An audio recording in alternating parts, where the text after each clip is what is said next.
This is not your regular bowl of ramen. It's perhaps the first ever German bowl of ramen, which is the result of the most educational ramen experience I've ever had. And it actually tastes pretty damn good too.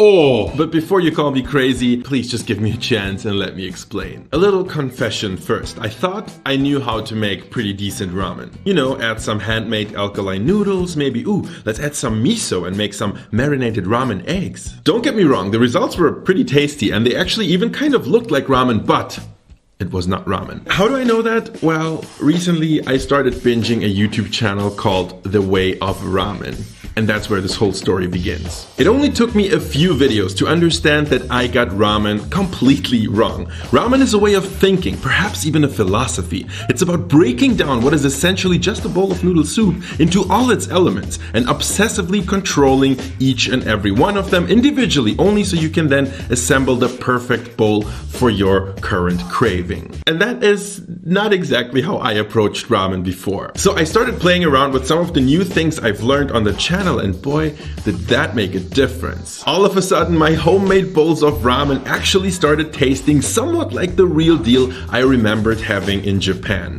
The hardest part was really getting hold of all the specialized Japanese ingredients, you know, high-end soy sauces, mirenes, dried fish, and things like that. And that made me wonder, if ramen is mostly about the right approach, then what if I mixed in some local ingredients and flavors? German ingredients and flavors, in my case. Would that even work? Would that still be ramen? Well, I know just the right person to ask. Ladies and gentlemen, please meet Ryan from The Way of Ramen, who kindly agreed to share some of his insights with me. I'm personally not a ramen chef. I'm just a home cook, you know?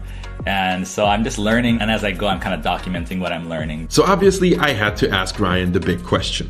Is it possible to make ramen with German ingredients? Yeah, I've had this discussion with my community recently, a lot, where I think people outside of Japan are much more strict in what they consider ramen. They consider it a Japanese thing, but people in Japan are very loose with their definition of what ramen is, as long as it has those noodles. I think most people maybe don't know, but in Japan, ramen is also very regional. Ramen chefs are making things with their local ingredients, and that's what makes Hokkaido Sapporo miso ramen special, because they're using a lot of Sapporo ingredients.